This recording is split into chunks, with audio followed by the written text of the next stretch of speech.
Gimana kalau saya bilang ada sebuah krisis global besar yang diprediksi bakal terjadi di tahun 2026? Nah, hari ini kita bakal bongkar sebuah laporan investasi institusional yang pakai game theory buat ngejawab pertanyaan itu. Ini bukan ramalan ya, tapi sebuah analisis mendalam tentang gimana tatanan dunia bisa berubah total dan, yang paling penting, apa artinya ini buat duit Anda. Bayangin ya, settingnya bulan Maret 2026. Tiba-tiba, ada satu peristiwa yang dalam semalam mengubah segalanya. Laporan ini nggak basa-basi, langsung nunjukin betapa rapuhnya keseimbangan global yang selama ini kita pikir aman-aman aja. Pemicunya apa? Menurut skenario laporan ini, ada sebuah operasi militer yang namanya Operasi Epic Fury. Kutipan di layar ini langsung dari laporannya ya, ngejelasin gimana cuma satu percikan api kecil di satu wilayah bisa jadi kebakaran besar yang melahap seluruh sistem global. Nah, ini dia, domino pertama yang jatuh. Dan efek dominonya, langsung berasa. Laporan ini ngasih judul bagian ini dunia yang terbakar. Dan ini bukan cuma kiasan loh. Konflik ini langsung nusuk ke titik-titik paling vital, jantung dari ekonomi global kita. Nah, ini dia jantungnya, Selat Hormuz. Coba bayangin deh, 20% pasokan minyak dunia dan 18% gas alam cair, semuanya lewat jalur sempit ini. Jadi, pas konflik meletus di sini, ya seperti skenario di laporan ini, boom, pasokan energi seluruh dunia tiba-tiba dalam bahaya besar. Tapi masalahnya gini, guncangan dari luar ini nggak datang pas semuanya lagi baik-baik aja. Laporan ini bilang, konflik ini justru menghantam negara-negara barat di saat yang paling parah, pas fondasi internal mereka sendiri udah rapuh. Jadilah yang namanya badai sempurna. 37 triliun dolar. Angka yang gila kan? Ini proyeksi utang nasional Amerika Serikat dalam skenario ini. Bahkan laporannya sampai nyebut ini spiral kematian utang. Di titik ini, mereka bayar bunga utangnya aja bisa sampai 1 triliun dolar setahun. Ini bukan cuma angka di kertas, ini tuh nunjukin betapa rentannya sistem keuangan mereka. Dan masalahnya tuh lebih dalam dari sekedar utang loh. Laporan ini bilang, secara internal, sistem di barat itu udah keropos. Coba deh bayangin, sebuah pilar bangunan yang udah retak dari dalam. Di atas, para elit rebutan kekuasaan. Di masyarakatnya terpecah belah banget, dan kepercayaan ke institusi udah anjlok. Nah, pas ada guncangan dari luar, pilar yang udah keropos ini bisa langsung ambruk. Terus, gimana respon dari negara-negara lawannya? Nah, ini yang menarik. Laporan ini bilang strategi mereka itu bukan adu kekuatan militer secara langsung, kayak adu tank atau kapal induk gitu. Bukan. Tapi lewat perang asimetris. Perang yang mainnya di arena ekonomi dan sumber daya alam. Coba lihat data ini. Menurut laporan ini, Tiongkok itu ngendaliin pemurnian mineral super penting kayak gallium sampai 98%. Artinya apa? Mereka punya tombol buat secara efektif matiin rantai pasokan teknologi dan pertahanan barat kapanpun mereka mau. Dan ini semua tanpa perlu nembakin satu peluru pun. Nah, di sini nih strategi asimetrisnya jadi kelihatan jelas banget. Coba lihat perbandingan biayanya di tabel ini.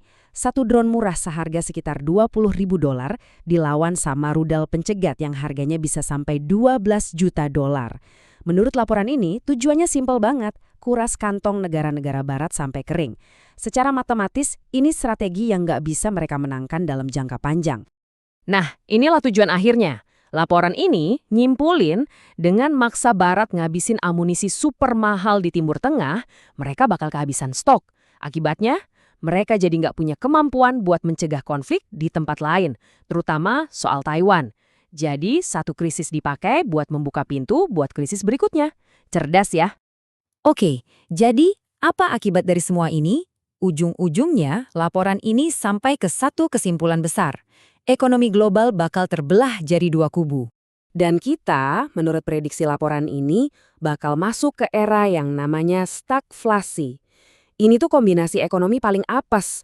Pertumbuhan ekonomi mandek, nggak kemana-mana, tapi harga-harga barang, wah, naik terus.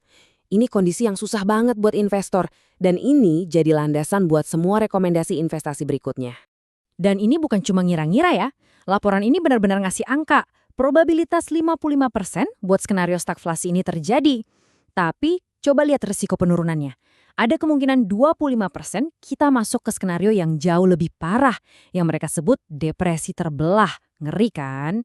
Di saat yang sama, laporan ini juga ngelihat tren yang namanya de-dolarisasi. Jadi, dominasi dolar Amerika sebagai mata uang utama dunia itu mulai goyah. Proses ini makin cepat gara-gara munculnya sistem keuangan alternatif kayak M-Bridge dari negara-negara BRICS.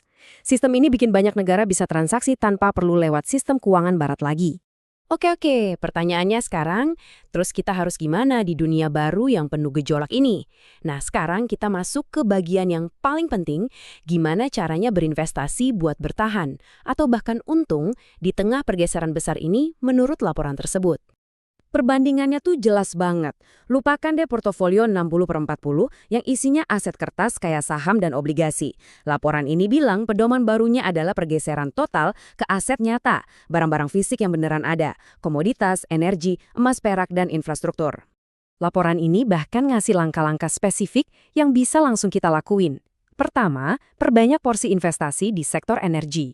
Kedua, tambah alokasi ke aset keras kayak emas dan perak fisik. Ketiga, kurangi porsi di aset kertas, kayak saham-saham teknologi raksasa. Dan yang terakhir, ini cukup agresif, ambil posisi short di sektor-sektor yang paling rentan. Contohnya maskapai penerbangan dan barang-barang konsumsi yang nggak esensial.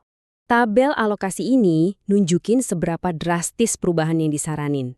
Coba lihat pergeserannya. Modal ditarik keluar dari saham-saham pertumbuhan di Amerika, terus dipindahin ke komoditas, logam mulia, dan juga ke pasar negara berkembang.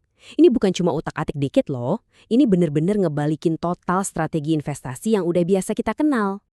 Kita tutup dengan satu pertanyaan yang jadi inti dari seluruh laporan ini. Kalau dunia ini beneran bergeser dari kekayaan di atas kertas ke kekuatan fisik yang nyata, pertanyaan besarnya adalah, di zaman kelangkaan yang baru ini, apa sih yang bakal jadi paling berharga?